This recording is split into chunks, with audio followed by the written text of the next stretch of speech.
女友跟我提分手，原因是有个超级富二代在追她。他对我说：你总不能阻止我奔向更好的未来吧？我心想，确实，做人不能这么自私。后来我认祖归宗，原来我才是那个超级富二代爸妈的亲生儿子。前女友哭着回来找我，我牵起美貌未婚妻的手，对前女友说：你总不能阻止我奔向更好的未来吧？大家好，开始今天的分享之前，希望你能给人间烟火点个订阅，我将会分享更多优质的内容。今天是沈瑶的生日，我穿着玩偶服，卖力地在商场发着传单，汗水早已浸湿我的全身，但我甘之若饴。结束了工作，我拿到了这2个月的工资，与之前攒的钱去了手机店，我买了一个最新款的苹果手机，给沈瑶的生日礼物。上次一起吃饭的时候，沈瑶对我说，这个手机都坏了，摄像头都拍不了照片。我那些同学总是问我为什么不换新的，我哪里敢说我没钱。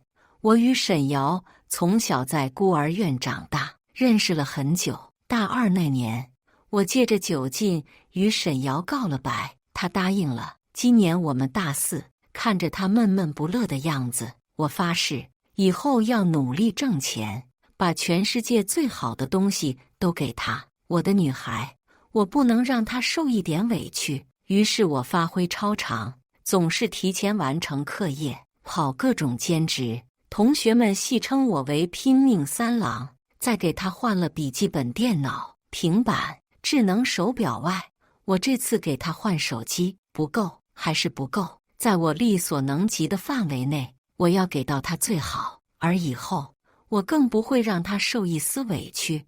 我找了她玩得好的同学们，悄悄给她布置了一场生日聚会。沈瑶穿着一身白色裙子，戴着花冠，就像一个仙子，清纯又漂亮。我把礼物给她，她拆开来看到的时候，惊讶了一下，然后她笑着在我脸上印了一个吻。我的心脏瞬间砰砰砰地跳动起来。这是我们交往快2年来，她第一次这么主动靠近我。谢谢你，林妍，我好喜欢这个礼物。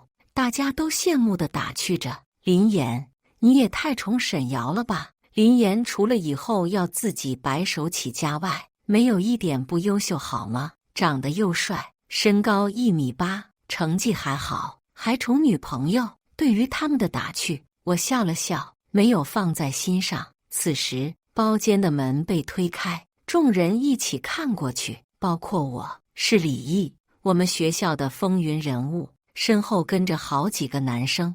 他大摇大摆地走进来，瞟了我一眼，直接看向沈瑶，谢谢你的礼物，我很喜欢。然后他把项链取出来，让我给他戴上。你发什么愣呢？林妍，快给我戴上呀！李毅懒懒地笑了下，见我迟迟未动，他接过了项链，也给你戴。他可能不知道怎么戴，我暗暗捏紧了拳头。李毅是我们学校出了名的富二代，家里的产业遍地，涉及了多个区域。他爸妈更是给学校捐了好多钱。在他即将要扣上的时候，我抓住他的手，猛地往后一扯。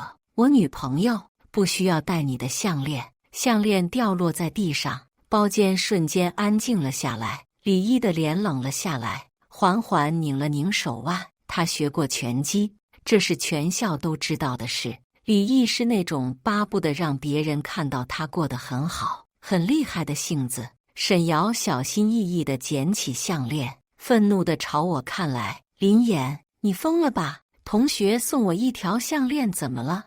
你格局也太小了吧？我咬了咬牙，然后面无表情地说，我会给你买，不需要别人买。李毅嗤笑了一声，他身后的几个男生也跟着笑了起来。沈瑶更生气了，他觉得我给他丢脸了。你现在就买呀？你银行卡里的余额有3位数吗？你怎么这么大言不惭呢？林妍，我最讨厌的就是你这种打肿脸充胖子的人。我越来越不认识你了，林妍。为何？反倒是我的错了。我努力兼职挣钱，只为给他最好。可李毅的出现拉开了我们差距，狠狠打了我的脸。可我控制不住，我还是很喜欢沈瑶，喜欢那个在孤儿院受欺负的我，为我挺身而出的沈瑶。我努力平复好情绪，讨好的拉过着沈瑶的手。我们回去吧，我给你煮长寿面吃好不好？加2个鸡蛋，你最喜欢吃我做的面了。阿瑶感觉到有什么正在流逝掉，我努力想抓住。我想起今天他一句问候我的话都没有，却联系了李毅。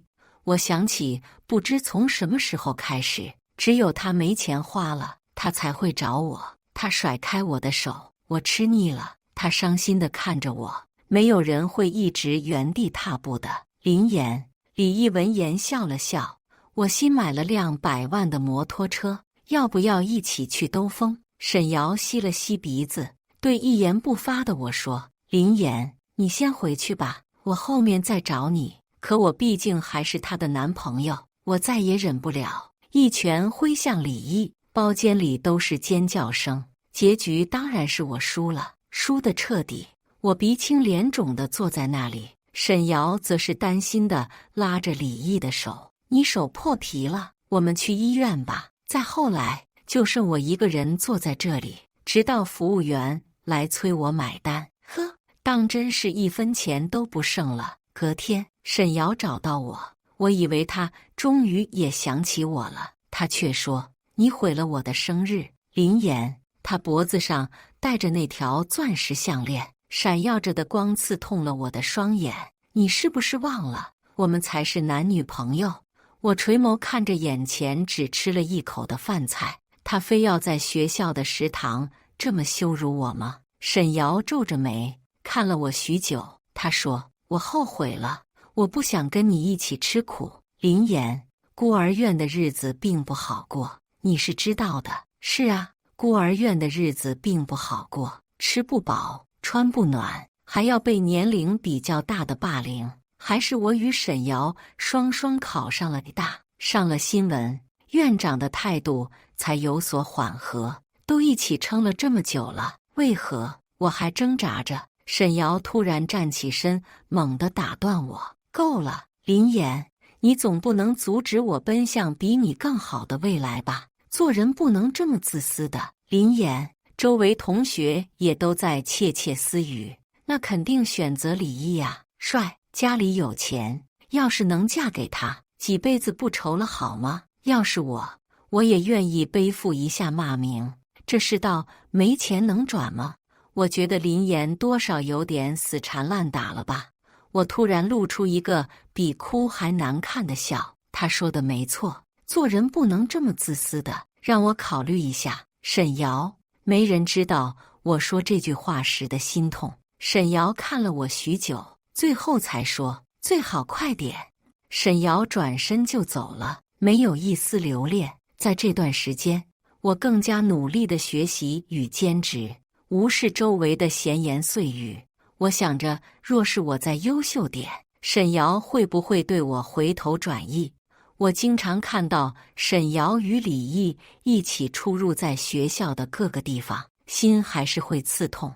但是我似乎也麻痹了。这天是我的生日，我兼职完去菜市场买了些菜，回到出租屋准备吃个火锅，收到了一条消息，是沈瑶。她说：林言，生日快乐。这么多天的假象终于破防，我泪流满面。他还是记得我的，所以在看到突然的电闪雷鸣，我连伞都没有拿，就冲了出去。沈瑶怕闪电，从小在孤儿院的时候，只要一打雷，他就浑身颤抖。我偶然间知道后，每次都陪着他，捂住他的耳朵，来到沈瑶租住的公寓。我直接奔到门口，按了密码，密码是当时沈瑶胃痛晕了过去，我进不去。报了警，但是公寓是我给他找的，也是我一直交着房租。后来他躺在医院的病床上，苍白着脸，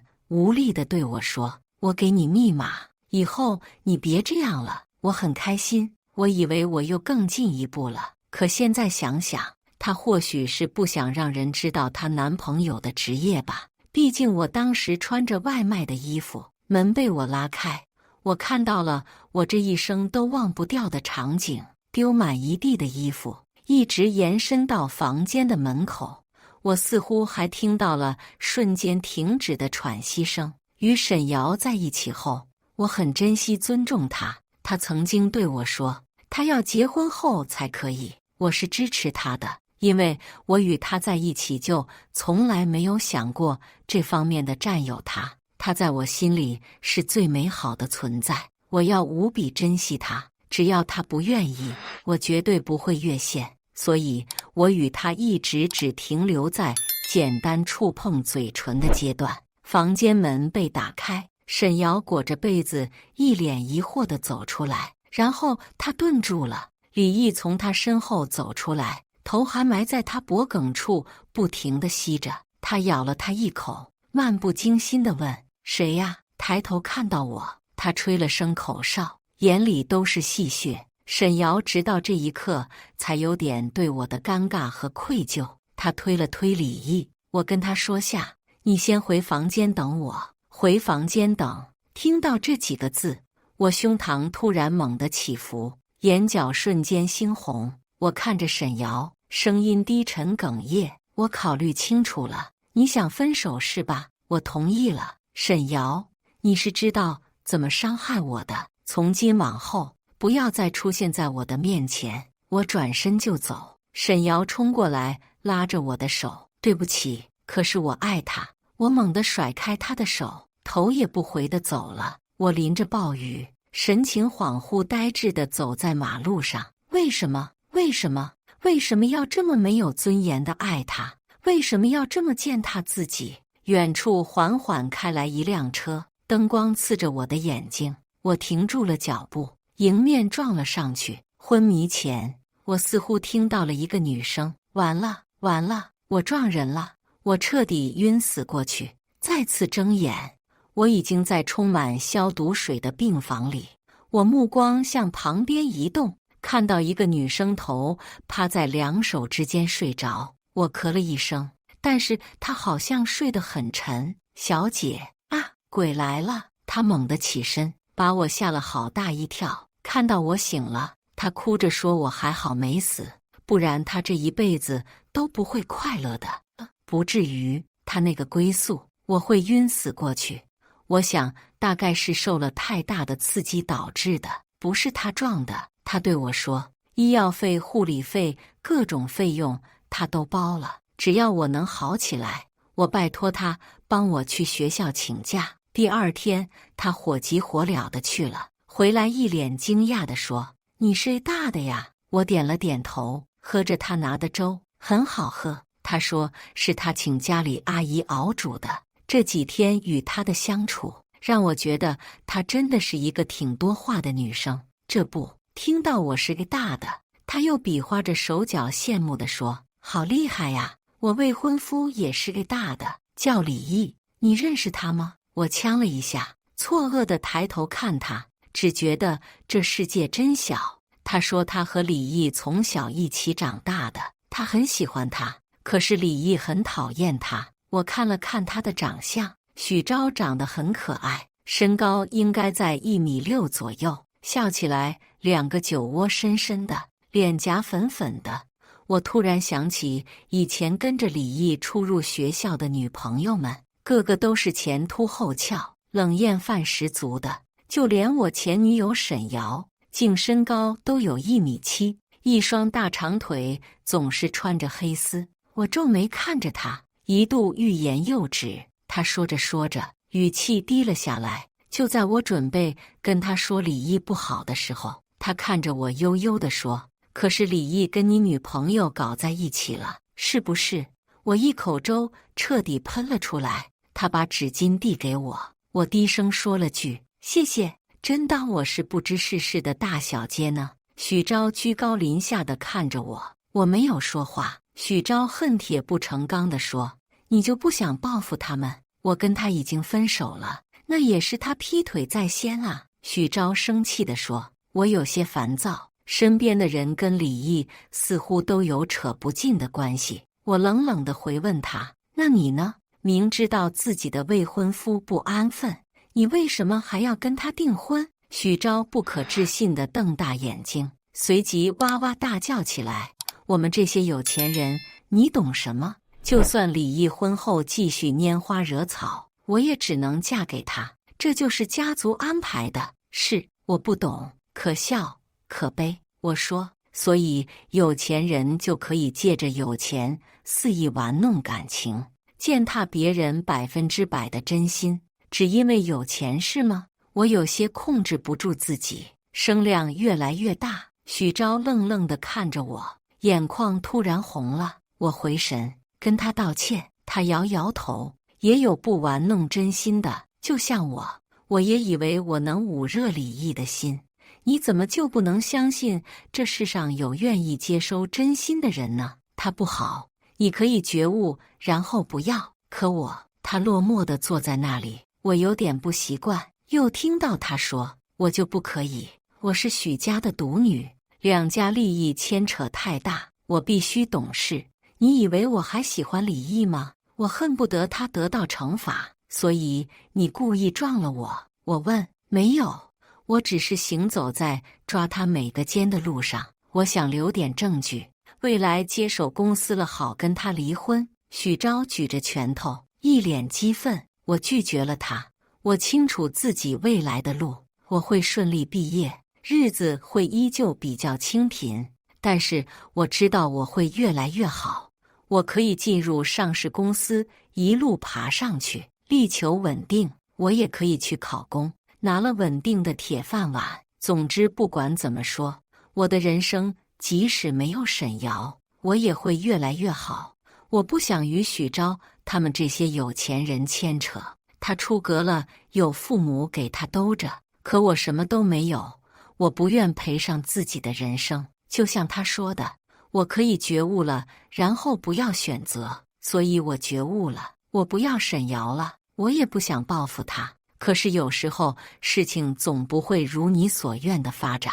隔天，沈瑶带着水果来看我了。在我住了这么多天，几乎是快要康复的时候，她来了。她甚至不是来关心我的，她是有事来找我的。她说她怀孕了，要我陪她去打胎。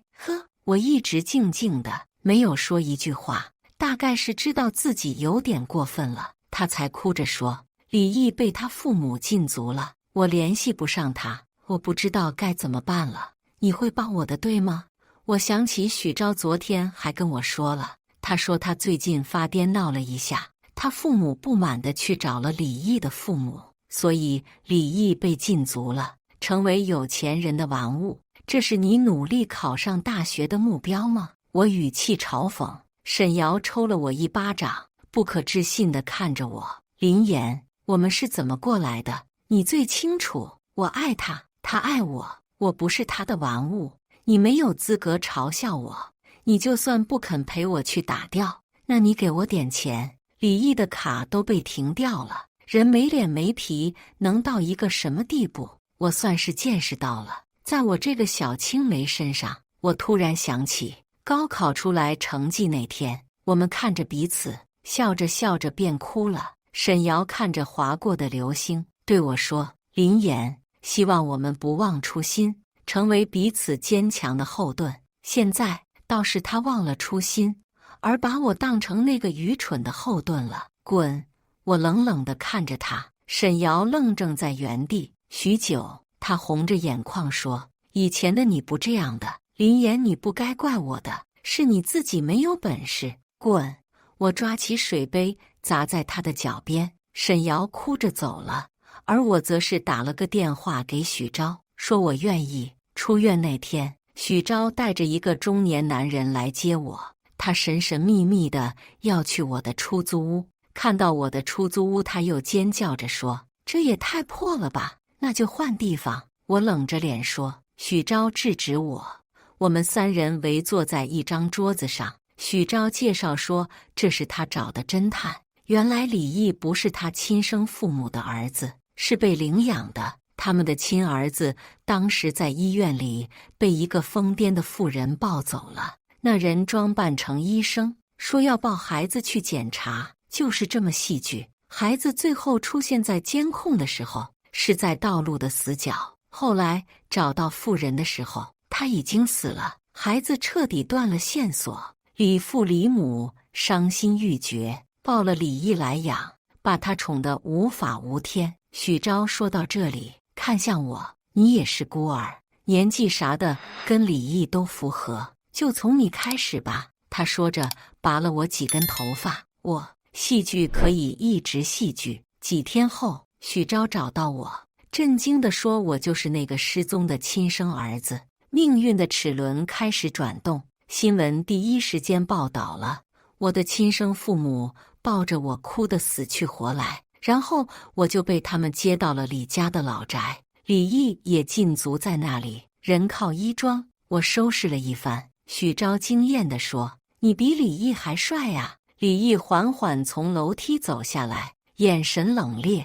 我毫不畏惧地与他对视，对我亲生父母说了句：“我不习惯和别人合住，让他搬走吧。”我的分量在那里。我长得不比李毅差，我是学校每年都拿奖学金的人。比起叛逆、拈花惹草的李毅，父母肯定是偏向我。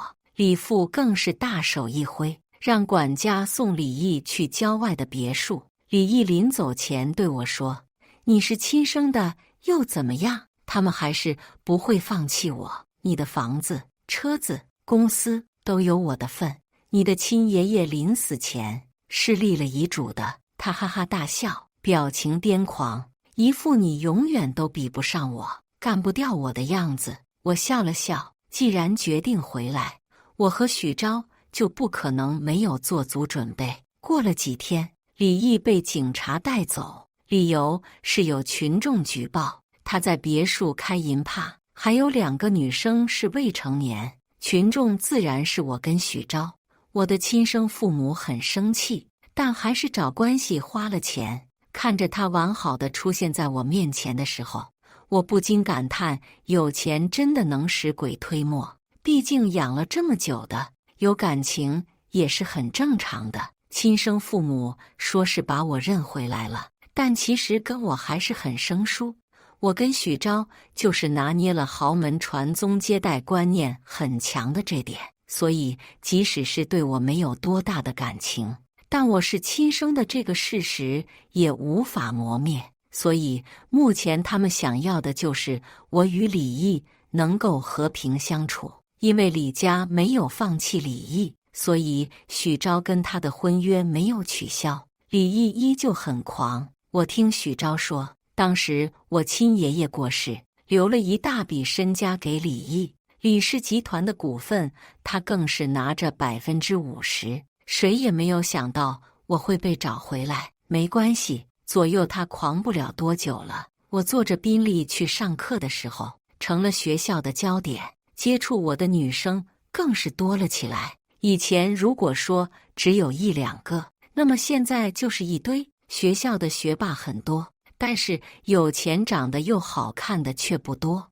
以前李毅占了大头，如今多了个我能与之抗衡。沈瑶没有跟李毅分手，甚至每次看到我，眼神都是充满了鄙夷。他把我当成了小丑，他觉得自己很清高，即使知道李毅是假富2代。可笑，那他当初为什么不对我再坚持一会？当天晚上，许昭找我喝酒，他趴在桌子上哭着说：“我原本以为李毅会被赶走，我就能与他取消婚约的。”我静静地看着他，要取消没有那么容易。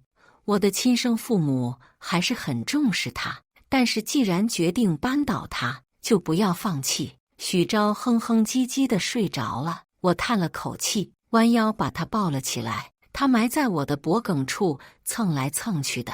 走到宾利的时候，我看到了一个熟悉的身影，是沈瑶。他拿着手机在与他合照。呵，让一下。沈瑶被我吓了一跳，看到我抱着许昭的时候愣了愣。你有女朋友了？我还没说话，怀里的许昭突然勾住我的脖子向下，双唇贴触。我瞪大了眼睛，沈瑶的眼睛突然红了，拿着李毅送她的包走了。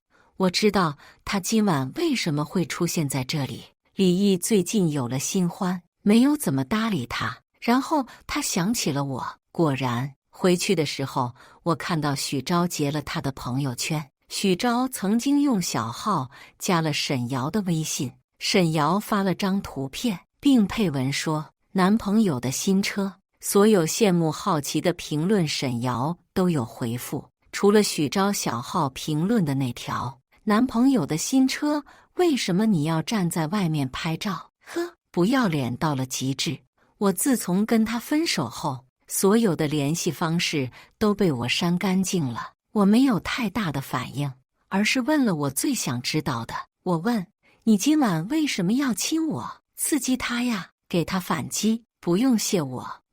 李毅最近的新欢可不简单，她是长得最像李毅白月光的女人了。听许昭说，李毅高中的时候喜欢上了他的补习老师，当年 A 大的高材生女神学姐，家境贫寒，所以会接富人家的单。李毅从此爱上了学习，因为他觉得若是他也考上了 A 大，那么学姐也会爱上他。可是学姐早就有了正牌男友，李毅知道后受到了打击，于是有一天，他企图对学姐不轨，被回来的李母制止。原本学姐要报警，是李母给了他一笔钱，并且承诺送他出国进修，他这才放弃。所以他交往的女生中，包括沈瑶，都有这位学姐的影子。过几天的毕业晚会上，这位学姐会回来，作为优秀校友被邀请，这些都是许昭跟我说的。到了那天晚会上，李毅果然揽着替身出现了，但是眼睛却一直死死地盯着学姐。学姐致言后，下台坐在了我的身边。我与学姐好巧不巧认识，在我无数个兼职里，曾经与她做过一段时间的同事。我邀请了学姐跳舞，那是我第一次见到李毅彻底冷下来的脸。晚会结束后，李毅拉着学姐的手，一脸哀求她别走。沈瑶有了危机感，她凑了上去：“阿义，我右怀，闭嘴，蠢货！”李毅大声吼了她：“滚！再让我看到你，你会死得很难看！”学姐甩开他的手，挽上了我的手。从前看不上你，现在也看不上你，未来更是看不上你。学姐是我请来帮忙的。李毅受了打击，与替身们都分了手，包括沈瑶。可我听说她又怀孕了，但关我什么事呢？毕业后，我进了父亲的公司，从底层做起。李毅越来越堕落。后来许家主动提出取消婚约，双方家长决定让我和许昭结婚。因为与许昭走得越来越近，所以我并不排斥，甚至心里有点开心。李毅在一次喝醉与人大打出手的时候，他拿刀捅了那个人，那人也是有背景的。这一次我的亲生父母没能救回李毅，因为我在公司的能力越来越好，甚至有我爷爷当年的风范，所以我的亲生父母很开心，他们选择直接放弃了李毅，他被判了刑。沈瑶听闻后彻底慌了，他找到我，他没有打掉孩子。我在公司实习的时候遇到过他的一名同学，他那位同学跟我说，沈瑶决定把孩子生下来，所有人都觉得他疯了，渐渐疏远了他。沈瑶毕业后没有去找工作，他被李毅养烂了。毕竟以前李毅可是几十万的拿给他，所以当他挺着5个月大肚子坐在我面前，我一点都不稀奇。他看着我一身笔挺昂贵的西装，眼中带着泪光。林岩，你帮我吧。帮你什么？喜当爹还是接盘侠？你觉得你还有资格能让我帮你？从前舍不得说一句重话，捧在手心里的女孩，如今面对着他，我的心态居然如此平静。你救救李毅！我像是听到什么天大的笑话，冷眼看着他。你太高看我了，就算救了他又怎么样？你是李一找的替身，你不会不知道吧？正主多么的漂亮优秀，你也看到了。而你沈瑶原本也可以，她原本可以很优秀，我们原本可以很幸福，所以到底还是她变了，在这个社会的大染缸里被污染的彻底。听我这么说，她的眼泪啪嗒啪嗒地掉下来，我突然感觉到心里升起一股莫名的快感。这就是报复的快感吗？手机响起，是许昭打来的，笑着接起，声音带着无限的宠溺：“你下班了吗？我去接你吃饭。”“好，那你乖乖等我。”我起身就要走，沈瑶拉住我的手，不甘心地说：“你明明是我的，你为什么不要我了？”“林言，我求你，我求你继续爱我。你忘了我们在孤儿院时候的事了吗？你被欺负了，是我站出来救你的。”听他这么说，我的眼眶还是忍不住红了一秒。是，就是因为曾经那么美好，才让我不敢相信你早就变了。你处处看不起我，嫌弃我没有本事，如今看我翻身了，你又粘上来。沈瑶，世界上没有后悔药可以吃，你要是那么缺钱，我可以给你介绍老板包养你。沈瑶的身躯晃了晃，我抽回手，转身就走。沈瑶在我身后喊着：“我不会放弃你的，林言。”过了几天，有个生意上合作过的王总联系到我，说他包养了沈瑶，希望我不要介意，毕竟沈瑶是我的前女友。这件事大家都知道，王总是出了名的变态，没想到沈瑶居然为了钱妥协了。我笑了笑，说不介意。后来我陪许昭在商场逛街的时候，碰到拿到了来买奶粉的沈瑶，她看起来快要生了，见到我们，她又是一副趾高气昂的模样。林言，我沈瑶没了你，也不是活不下去。我觉得好笑，她到底是为什么会觉得我爱她很深，在被她那样伤害后？可是即使沈瑶这么说，我还是从她厚厚的粉底中看出了她的脸色并不好。我想王总根本没有怜香惜玉吧。许昭不想我与沈瑶有过多的接触，他也不想跟沈瑶说话，他只是默默拉了拉我的衣袖，眼神示意让我带他走。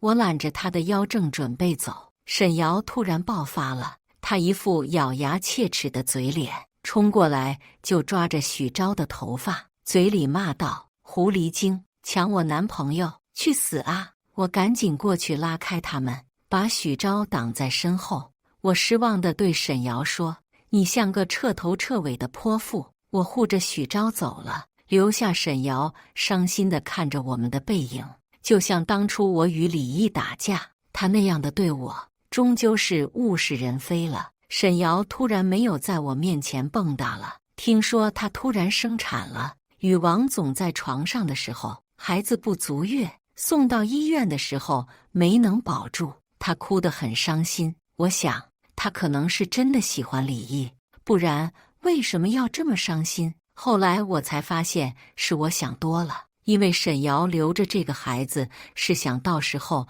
敲我父母一笔钱。沈瑶孩子没了后，王总就与她分手了。后来我在酒局遇到他，他笑着说：“女人就是那么一回事，腻了再换，只有你有钱。”我躲开他想搭着我肩的手，出了会所。虽然沈瑶活该，但我更加看不上这种王总这类人的行为。接触这个圈子久了后，我也会觉得烦闷与恶心。与许昭的婚期选好后，我更加的忙碌起来。在要去选婚纱的路上，许久未见的沈瑶突然冲出来，撞上我的车。看这情形，更像是碰瓷。我因为司机刹车及时，所以可能只是擦过他的身，沈瑶还是晕了过去。我对于他的种种行为都充满了不理解，甚至从最开始的恨转为了无语。送他到医院后，我留助理等着就要走，因为沈瑶没什么事。可是他突然睁眼叫住了我：“林言，你真的就不肯原谅我吗？我们再也没有可能。”婚礼那天声势浩大，恍惚间我好像看到了沈瑶的脸，她一脸的羡慕。记得以前我和她在孤儿院被欺负的时候，她总是抓着我的手躲在纸箱里，里面有一张报纸刊登的新娘。她羡慕地说，若是我以后也能穿婚纱办婚礼就好了。最简单朴素的要求，在她眼里居然成了无比的憧憬。我当时对她说，我会给她一场这样的婚礼。如今我的身边站着的别的女人，她可会后悔。等到敬酒的时候，果然是沈瑶。这次包养她的是林总，她笑得很美丽，举止大方。只是后来单独遇到我跟许昭的时候，她还是问了句，你真的不会再原谅我了吗？我牵起许昭的手，你总不能阻止我奔向更好的未来吧？沈瑶消失了，我再也没有见到她。几年过去，我与许昭的女儿出生，生意也做得越来越大，父母认可了我的能力，直接退休了，带着孙女去各种旅游。然后就是李毅出狱了，他当时在监狱的时候，我父母让他签了一份股份转让书，所以他是什么都没有了。他找不到我的父母，来我公司闹过几次，最后是我跟他说要让他再次坐牢，他才害怕了。后来他遇到了沈瑶，两人又在一起了。李毅以前玩得很开，大手大脚惯了，跟沈瑶拿不到钱就会打他，甚至逼迫他去做皮肉生意。最后沈瑶受不了，报了警。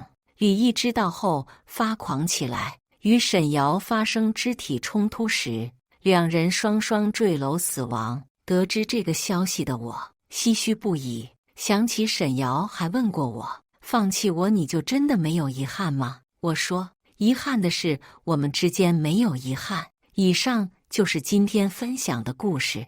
大家有什么想说的、想吐槽的，欢迎在下方评论交流。也更希望能给人间烟火点个订阅，我将会分享更多优质的故事内容。